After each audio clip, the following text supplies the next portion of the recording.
This is I Like That Story, a Prairie Christmas episode number 6, The Ring. This A Prairie Christmas episode of I Like That Story is brought to you by Evolution Consulting, nationwide consulting for style, speaking, and stage.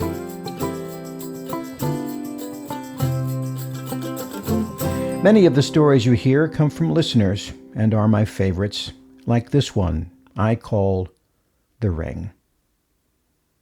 My memory starts in a hospital in November of 1993. My mother had just been told the cancer was back and was not going to be stopped.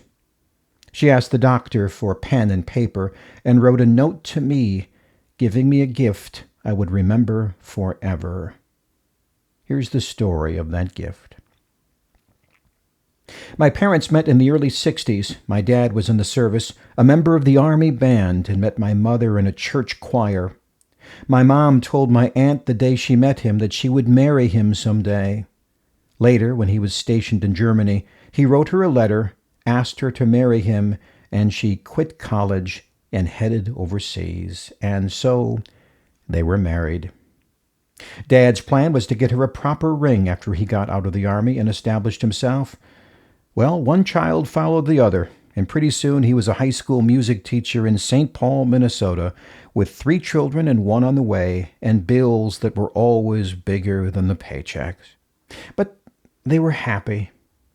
Dad was a hopeless romantic, and Mom had a wonderful sense of humor, and in each other's company the worries of life seemed to fade.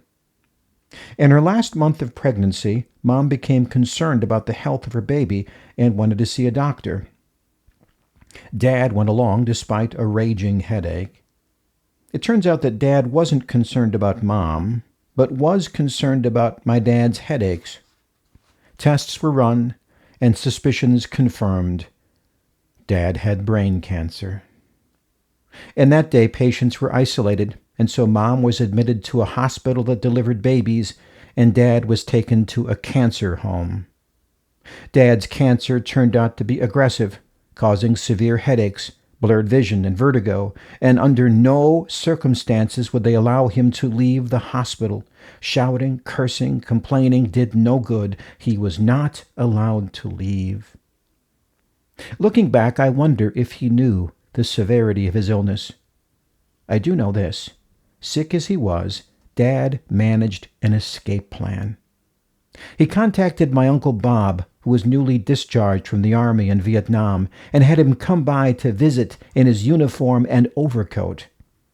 Minutes later, 2 men walked out of the cancer home together. One a soldier, the other a man in pajamas wearing an overcoat despite the August weather.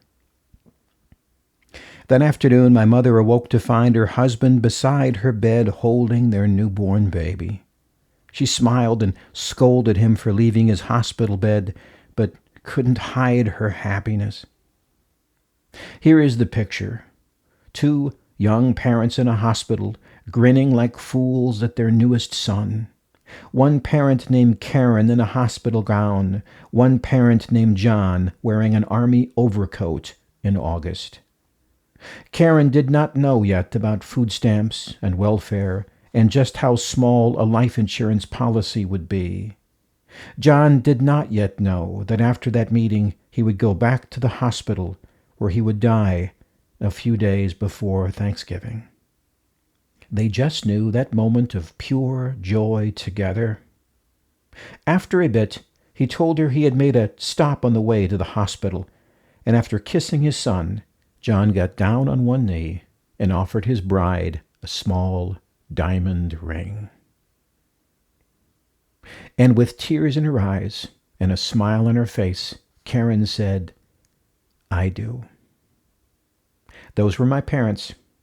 My father, John, died in November of 1971.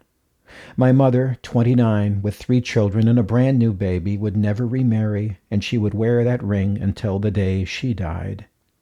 I was the baby that Dad broke every rule to see and hold. I never knew him except for the stories my brothers and aunts and uncles told me.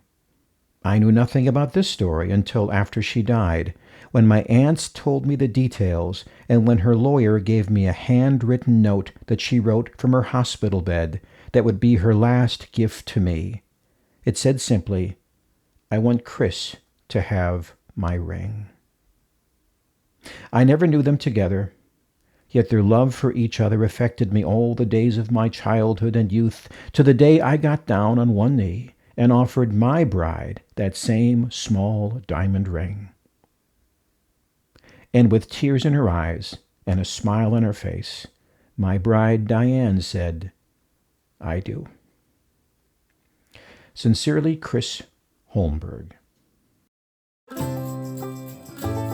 Thank you for listening. This story comes out of my syndicated radio show, A Prairie Christmas, a holiday gift from all of us at I Like That Story. ILikeThatStory.net is where you can find out more about the places I speak, the books I write, the podcasts, blogs, CDs of some of your favorite Christmas stories, and more.